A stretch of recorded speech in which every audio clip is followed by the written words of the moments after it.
lo que seguimos padeciendo, estamos padeciendo a nivel nacional y provincial.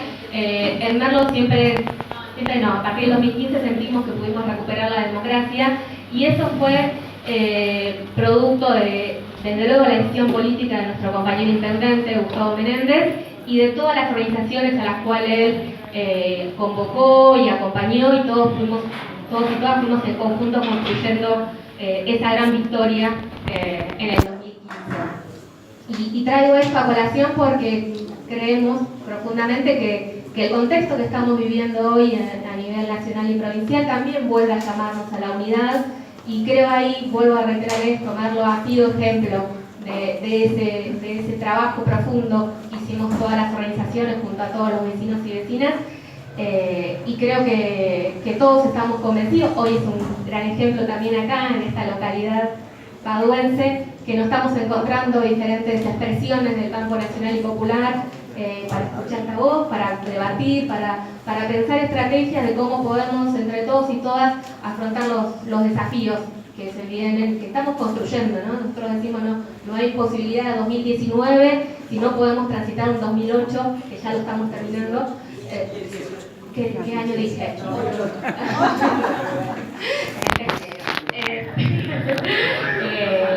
De la forma que lo venimos construyendo desde Merlo, con mucho esfuerzo. Nada, simplemente eso, no me quiero ir por las ramas, agradecerle a todos y todas que desde temprano estamos acá con muchas ganas y ansias de escucharte. Y nada, la palabra a mi compañero Sergio también.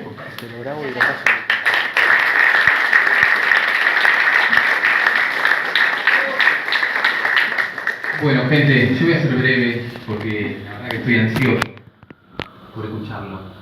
Primero agradecer a la gente que vino, que se acercó, a las organizaciones sociales, a Colina, a Nuevo Encuentro, a Unidos y Organizados. Bueno, esto refleja que es un esfuerzo colectivo. No hago más que darle la palabra al que mete los goles.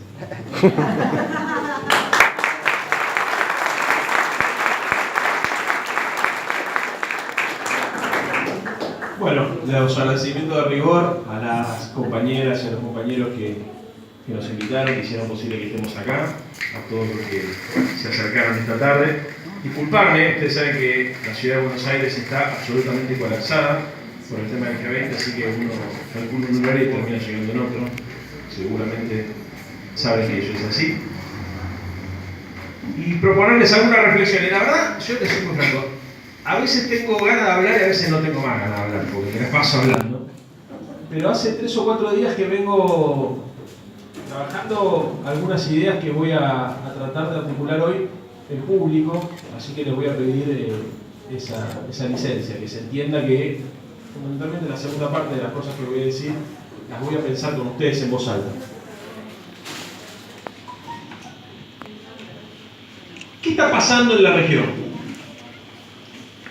Bueno, está claro que hay un giro neoliberal, un giro a la derecha muy pronunciado. Está claro también que existe un agotamiento del paradigma que nosotros representamos. La derecha no gana solamente porque hace bien las cosas, que las hace bien, por lo menos en términos electorales, sino también porque buena parte de la promesa electoral que nosotros expresamos se sintió alcanzada, por lo menos se sintió saciada en cuanto a los principios de la idea de una sociedad que trató de meter sectores populares al consumo a partir de la movilidad social ascendente, que trató de buscar un paradigma económico de desarrollo con inclusión social, que generó, como decíamos en otras reuniones en estos días, a partir de ese intento de incorporar a la gente al consumo, una cultura consumista, una cultura del consumo, que devino después en una suerte de sofisticación de los reclamos y de las demandas sociales, que hizo que sectores populares se sintiesen clase media y votaran como clase alta. Lo que nos ocurrió en la Argentina ocurrió en todo el continente. Cuando Lula analiza por qué pierde el PT, por qué la derrocan a Dilma primero y después por qué pierde el PT, dice claramente que uno de los problemas que padecimos y que tuvimos en los proyectos nacionales y populares fue que ese proceso de redistribución del ingreso no fue acompañado por un proceso de politización que permita comprender de qué se trataba. Y es así como en todo el continente a la gente que se le incorporó al consumo y que se le permitió acceder a bienes y servicios absolutamente impensados años atrás, empezaron a creer que eso era consecuencia de su esfuerzo individual y no de un Estado que generaba políticas activas que permitía esa movilidad social ascendente. A partir de que esas personas y sus sectores sociales acceden a determinado grado de consumo, sofistican sus aspiraciones, y esa sofisticación de sus aspiraciones hace que lo que nosotros teníamos para darle le resulte poco, se dejen llevar por el canto de la sirena de la derecha, que después resulta que no solamente no les permite cumplir con esos objetivos, sino que les dice que se vivía demasiado bien y que entonces hay que acostumbrarse a vivir con menos y que hay que pagar la fiesta del populismo, etcétera, etcétera. Ahora, lo loco es que esto funciona en toda la región. No es que pasa solamente en la Argentina, y lo digo porque me parece que tenemos que entender que quienes participamos del proyecto nacional y popular y del proyecto de la construcción de la patria grande, no peleamos contra un partido político en particular. Peleamos contra un bloque de poder. Un bloque de poder que se articula en toda la región siempre de la misma manera. El poder económico más concentrado, el partido judicial, como le dice Cristina, que en general los agentes del Poder Judicial en toda América Latina han sido formados, el caso del juez Bonadío, bueno, y el caso del juez Moro más claramente todavía en los principios de la Embajada Norteamericana, o en el caso del juez Moro particularmente fue formado en los Estados Unidos, los medios hegemónicos de comunicación y un sector de la vieja partidocracia, que es el que le da el complemento institucional.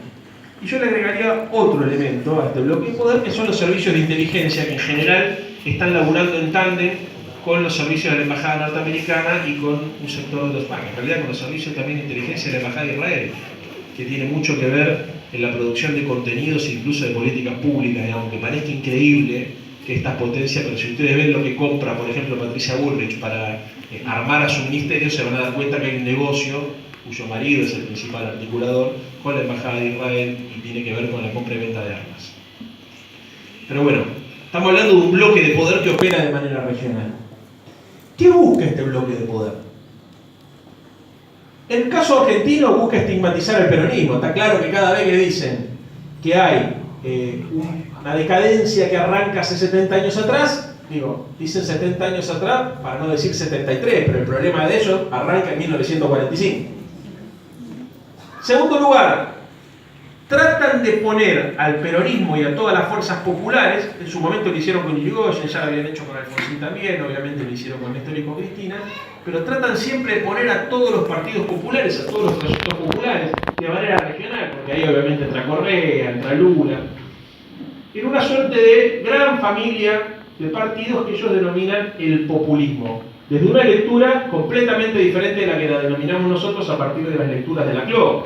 O sea, Laclau habla que el populismo no es un partido político, no es un régimen, tampoco no existe desde la lectura de la ciencia política de los pensadores que nosotros utilizamos para interpretar la realidad un régimen populista. Lo que hay es un momento populista. El populismo para nosotros es la constitución del pueblo como protagonista en el antagonismo social contra la oligarquía. Es un momento, es una construcción discursiva el populismo.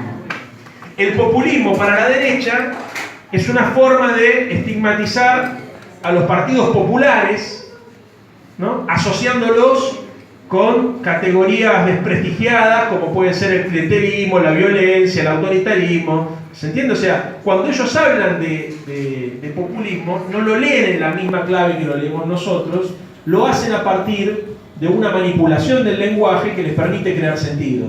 Entonces, todos creemos que está bien decirse partidos populares. En el sentido común, ser populista es como, es una infracategoría, ¿no es cierto? Nadie quiere ser populista, porque además ustedes saben que la construcción del sentido determina la conducta política, y quien nomina, domina, y quien le pone sentido a las palabras, determina también una forma colectiva de pensar. De hecho, ahora ya hablaremos un poco de la hegemonía. La discusión en el fondo es cómo pensamos en América Latina. Y ellos lograron incluso en el final de los proyectos nacionales y populares que el sentido común que explicaba la conducta electoral y la conducta política de los grupos que nosotros logramos incorporar al consumo, incorporar a los sectores medios, cambie y se vuelva incluso en contra de sus propios intereses. Es así como vemos que hay personas que están siendo ajustadas que piensan con la ideología de los ajustadores. Esto arranca mucho antes, no arranca ahora, arranca antes. O sea, Cristina padeció, entre otras cosas, que los sectores que habían sido beneficiados con su política de distribución del ingreso terminen jugando en contra. Así están todos los productores pymes o están todos los productores industriales pidiéndole que vuelva porque no se lo banca más este gasto, ¿no? Esto es lo que ocurre. ¿Cuál es el modelo que tienen en la cabeza? Nosotros hablamos mucho de la chilenización de la sociedad argentina, el rumbo que ellos tienen en México y Chile. ¿Qué no hay en México? No hay peronismo.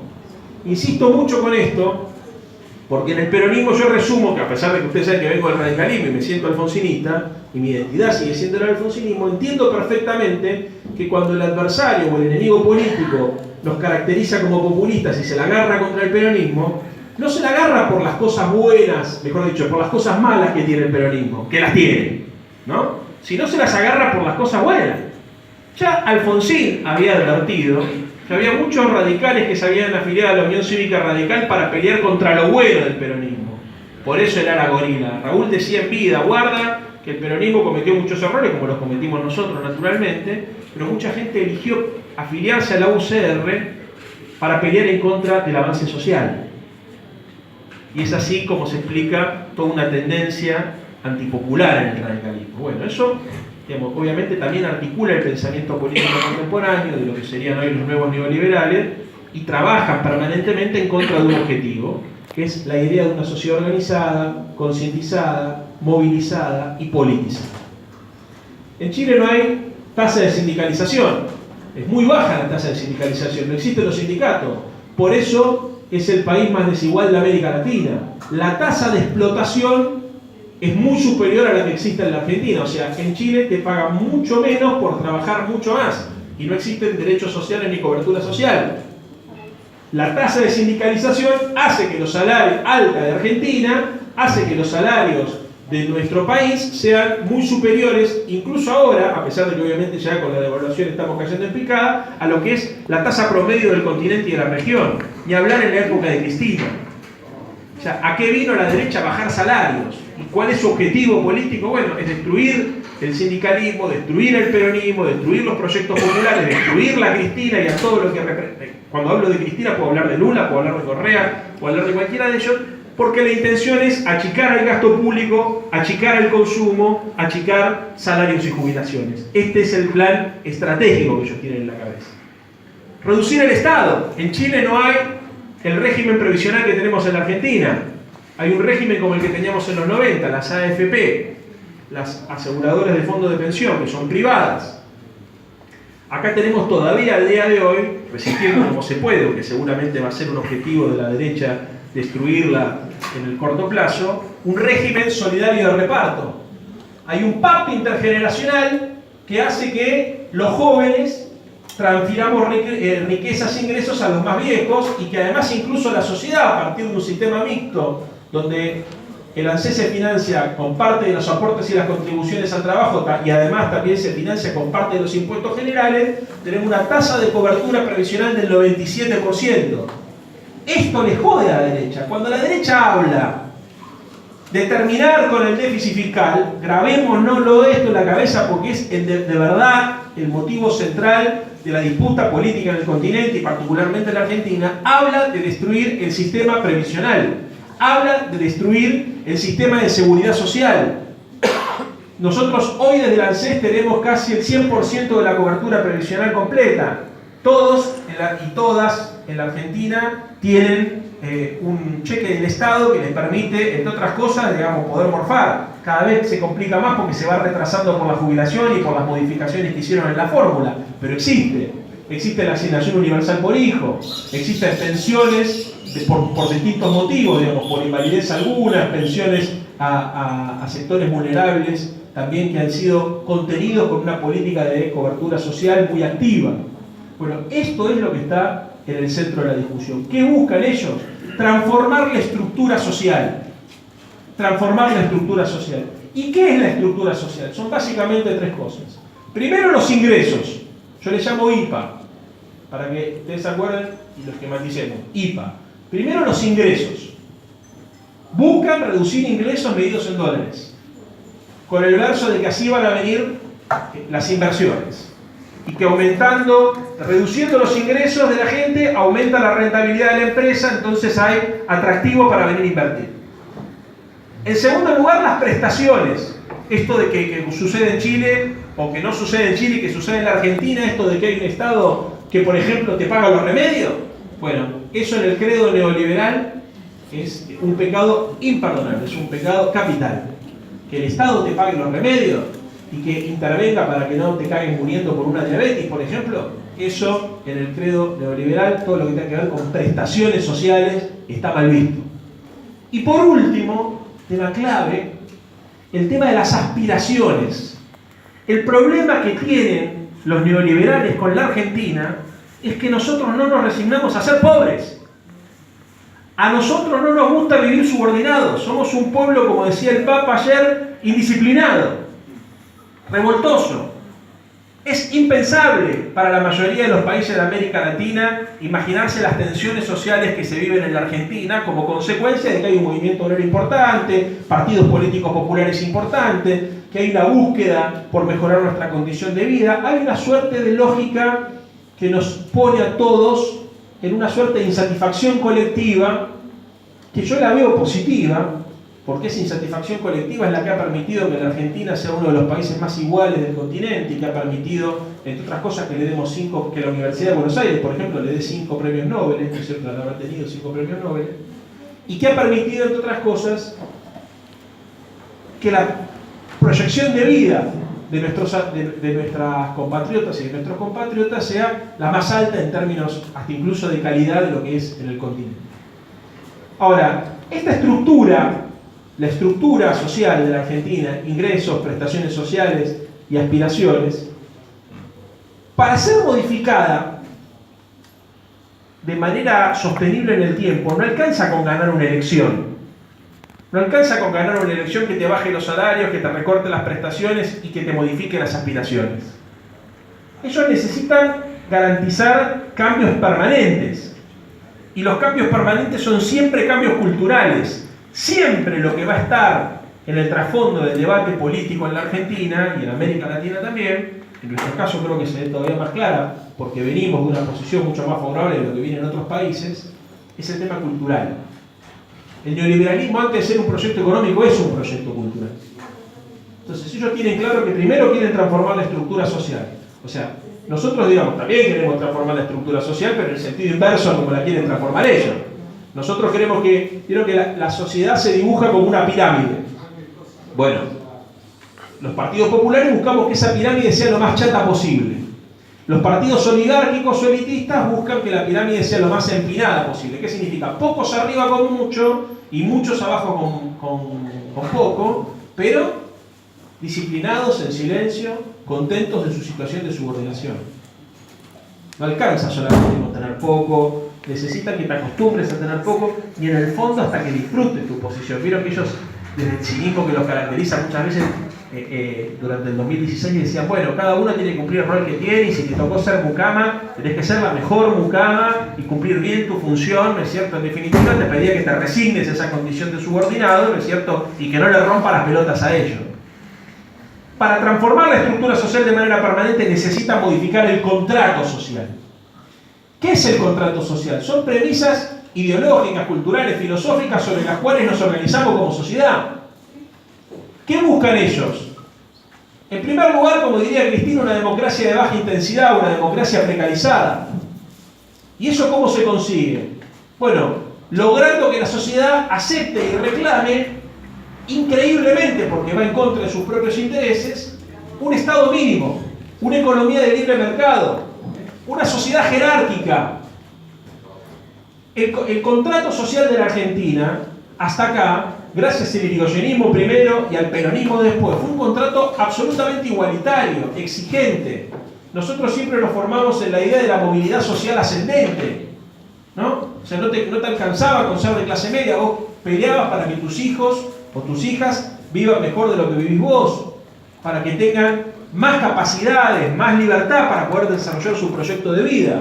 Bueno, eso que es el contrato social, que es lo que funda la democracia argentina, por eso tenemos el gasto público que tenemos, por eso tenemos lo que la derecha llama la presión impositiva que tenemos, por eso tenemos el grado de cobertura y de previsión social que tenemos, por eso tenemos los salarios que tenemos. Bueno, eso es lo que estos tipos quieren transformar, pero de manera permanente. Entonces necesitan transformar las aspiraciones que ordenan y que estimulan la acción política e incluso las aspiraciones ciudadanas. La idea de contrato social es una idea que muchas veces nos queda abstracta a nosotros. La gente no piensa en términos de contrato social. Sí, no piensa en términos de contrato social, pero después cuando te das cuenta cómo piensa y cómo va cambiando en su evolución del pensamiento, te das cuenta cómo operan estas categorías a partir de la manipulación de la subjetividad. La derecha tiene, claro, yo lo que estoy tratando de hacer esta tarde es darle algunas pautas de lo que yo interpreto que es la bitácora de vuelo de la derecha neoliberal. Porque si nosotros no entendemos cómo piensa el enemigo, no lo podemos derrotar. No están buscando solamente achicar salarios y recortar el gasto público. Están buscando un cambio cultural y lo plantean en distintos niveles. ¿Cuál es el problema que tienen? El problema que ellos tienen es que el modelo de sociedad que tienen en mente tiene resistencia. El quilombo del G20, los quilombos en la Plaza de Mayo cada vez que tratan de ajustar el gasto público, los quilombos en el Congreso cada vez que tratan de votar una ley impopular, es un problema para ellos. Esto en ciencia política se llama empate hegemónico. ¿Qué significa empate hegemónico? Que ellos tratan de imponer su visión del mundo, pero no pueden ir todo lo profundo que les gustaría. Por eso Macri tiene problemas con la derecha. Si ustedes ven, por ejemplo, a Sperra, a Milei, a Broda, a todos estos garcas que andan dando vueltas por la televisión, van a ver que lo corren por derecha a Macri. ¿Por qué lo corren por derecha? Porque le dicen, vos optaste por el gradualismo, no por el shock, y ahora no hiciste el ajuste y ahora lo vas a tener que hacer de golpe. No hiciste el ajuste, le dicen. No hiciste el ajuste. Bueno, ellos tienen un objetivo que es mucho más profundo. Si fuese por eso ya hubiesen liquidado Aerolíneas Argentinas hace tiempo, si fuese por eso ya hubiesen hecho la reforma laboral que hicieron en Brasil hace tiempo, ya hubiesen desmantelado el régimen previsional hace tiempo, ya hubiesen ido mucho más a fondo en el recorte de partidas sociales hace tiempo. Van en esa dirección. Modificaron la fórmula de cálculo del jubilatorio. De hecho, están modificando las relaciones de trabajo porque no hay paritarias libres y porque por la desocupación la gente se adapta a cualquier flexibilización y acepta trabajar en cualquier condición o trabajar por 2 mangos. Van en esa dirección, están haciendo mierda a la empresa, Aerolíneas Argentinas, dándole rutas comerciales a otras empresas, pero no van todo a fondo que a ellos les gustaría, que les exige su propio núcleo duro. ¿Por qué? Porque estamos nosotros. Ahora, de este lado, ¿nosotros qué decimos? Esto es un desastre. Estos tipos destruyeron todo en 5 minutos, lo que parecía que era irreversible se terminó destruyendo, inclusive nos agarramos entre nosotros porque nos parece que la falta de unidad política generó que se desmantele el estado de bienestar, generó que se avance sobre el estado de derecho, hacemos comité de organización para la libertad de los presos políticos, o sea, para nosotros esto es un caos también, o sea, pero por otro lado hay que entender, porque muchas veces nosotros somos demasiado autoexigentes y nos flagelamos sin ver el vaso medio lleno. Por otro lado, si no existiese esta fuerza política que está organizada en todo el país, si no existiese Cristina, si no existiesen los empoderados, si no existiésemos nosotros en esta tarde acá reunidos, esto que estamos viviendo ahora, la verdad, lo que nos toca vivir ahora sería un grato recuerdo, porque iría mucho más a fondo. Ellos tampoco pueden ir porque estamos nosotros, y nosotros no es que no hacemos nada. La participación política nuestra permitió, entre otras cosas, que no vayan todo lo profundo que les hubiese gustado ir. Y este es uno de los problemas que está en juego el 10 de diciembre del año que viene. Si ellos ganan la elección, me parece que ahí sí vamos a ver cómo despliegan una batería de políticas neoliberales mucho más agresivas, mucho más profundas. Bueno, ahora, ¿podemos nosotros imponer nuestro modelo? Tampoco lo podemos imponer. Porque de hecho los valores que nosotros tenemos, o las estructuras de pensamiento que nosotros tenemos, sentimos todos que son minoritarias en esta sociedad. Tenemos un problema. O sea, yo les digo, bueno, no estemos tan abatidos porque que existamos permite que estos tipos no puedan ir tan a fondo, pero seguramente todos y todas y todes sentimos en esta reunión que estamos muy por detrás de nuestras capacidades, que estos tipos avanzaron demasiado, que somos minoría, hay como una suerte de desánimo general, uno lo percibe, incluso en el sector nuestro, más duro. Bueno, guarda, que ellos también están en esa situación, ¿eh? Por eso yo hablo de empate hegemónico. Ahora, ¿cómo rompemos el empate hegemónico? Hay que romper este empate, porque si mañana nos llegara a tocar a nosotros gobernar, les quiero decir que tendríamos el mismo problema que tienen ellos, ¿eh? No sería tan simple. No es que mañana llega Cristina, 3 decretos, retrotraemos las facturas al 2015, nacionalizamos los... No va a pasar eso. Es más complejo, porque aunque la derecha sea derrotada electoralmente, no va a ser derrotada culturalmente. Es más, yo creo que Néstor hizo muchísimo por desmantelar el neoliberalismo económico y el neoliberalismo social, pero no pudo desmantelar el neoliberalismo cultural.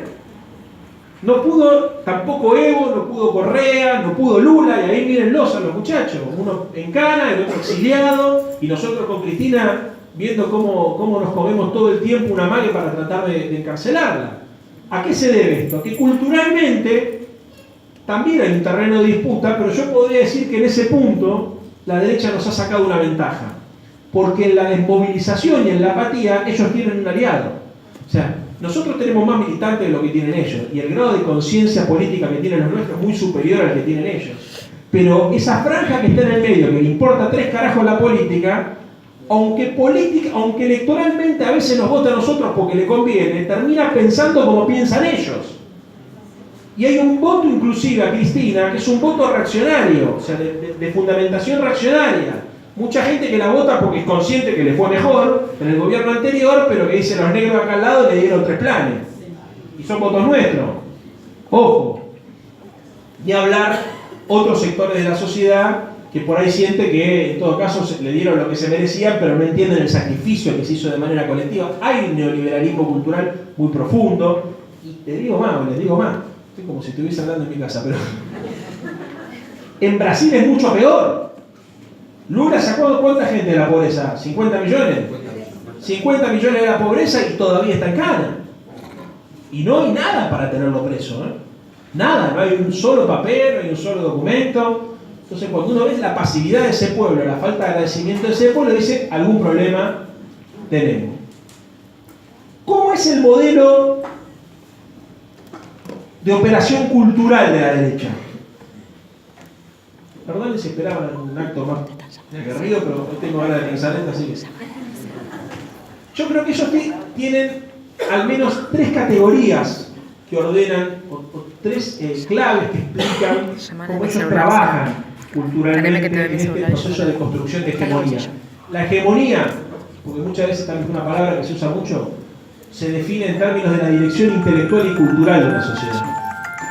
La hegemonía no es sinónimo de totalitarismo. Hegemonía es cómo sentimos, cómo pensamos, lo que es deseable, lo que no es deseable. Por ejemplo, apagame el celular porque me desconcentro. La hegemonía neoliberal te lleva, por ejemplo, a que no te parezca un escándalo ético que haya una persona que tenga mucha guita. No es un escándalo. En otras sociedades del mundo es un escándalo, porque es un escándalo que tengas muy poco, pero también es un escándalo que tengas mucho.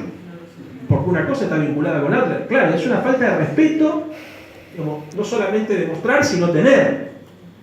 A ver, en los volúmenes que estamos hablando que sucede en América Latina, donde vos te das cuenta que hay personas que tienen 3 aviones privados, ¿no es cierto?, o más guita de la que podrían llegar a gastar en su vida. Esto se llama hegemonía. Esto se llama hegemonía. Ese consenso social, esa cobertura que explica nuestro sentido común, nuestra forma de pensar, para decirlo en un lenguaje más moderno, los drivers sobre los cuales que tenemos mentales, sobre los cuales ordenamos nuestro pensamiento, lo que nos parece que está bien, lo que nos parece que está mal, lo lindo, lo feo. Todo eso habla de una hegemonía a la cual hay que construir una contrahegemonía, que es donde nosotros tenemos dificultades hoy en la construcción de una contrahegemonía. Pero ellos construyen hegemonía a partir de 3 elementos. El primero es el estereotipo populista. ¿Qué hace la derecha? Nos caracteriza a nosotros. ¿Qué son los kirchneristas? Y bueno, son populistas, y son todos violentos, ladrones, ahora somos terroristas, ¿no? Bueno, y cualquiera que aparece criticando el neoliberalismo, aunque no sea kirchnerista, es violento, o sea, los sindicalistas son vagos, los piqueteros son violentos, ¿no es cierto? Los kirchneristas son corruptos, bueno, y en general somos todo un poco de eso. Esa estigmatización es lo que yo llamo la construcción del estereotipo populista, que nosotros tenemos que identificar y también para ver cómo desarmamos y también para ver cómo le contraponemos algo a esto, porque ellos nos caracterizaron a nosotros, pero nosotros a ellos no los caracterizamos lo suficientemente bien. A lo sumo decimos el neoliberalismo y nadie entiende 3 carajos qué significa el neoliberalismo, ¿no? No opera en el sentido común del ciudadano, de la ciudadana no politizada, la categoría neoliberal como opera la categoría populista, ¿no? El populismo opera como una suerte de insulto, de menosprecio. La categoría neoliberal es abstracta. Tenemos un problema nosotros en la identificación o la caracterización de lo que ellos son. Ellos, al revés, han hecho desde hace mucho tiempo y de manera continental, porque uno ve cómo discute la derecha en todos los países de América Latina, incluso de Iberoamérica, porque a los pibes de Podemos en España les pasa lo mismo, y ve que siempre empiezan. Es increíble, uno ve los debates en España y la derecha te dice, si ganan los de Podemos, España termina como Venezuela. Es increíble, es increíble. Y lo determinamos como Venezuela en toda América. Muy bien. Segundo tema, el paradigma económico neoliberal. ¿Qué significa esto? Ellos, además de caracterizarnos a nosotros, construyeron un paradigma económico. Para la derecha y para buena parte del sentido común, la única forma de gestionar la economía es la forma neoliberal de gestionar la economía. Entonces, por ejemplo, tienen un montón de intelectuales orgánicos, algunos son sofisticados, otros son muy rudimentarios, que se la pasan repitiendo las mismas pelotudeces. Por ejemplo, un estado o un país es igual que una familia, no se puede gastar más de lo que te entra. Y todo el mundo dice, claro, no se puede, y es mentira, porque una familia no hace política monetaria. Y un Estado sí. El déficit fiscal es la madre de todos los problemas. Y se la pasan achicando el déficit fiscal y cada vez tenemos más inflación. Y todos los países en el mundo que se desarrollaron, por empezar China, tuvieron déficit fiscal. El tema es para qué utilizaron ese déficit fiscal y cómo lo financiaron. Entonces, el paradigma económico del neoliberalismo opera como parte del sentido común a los efectos de hacerle creer a la gente que la única forma de administrar el Estado y de gestionar la economía es la forma neoliberal. Entonces, ahí es donde viene el fundamentalismo del libre mercado. El libre mercado como única forma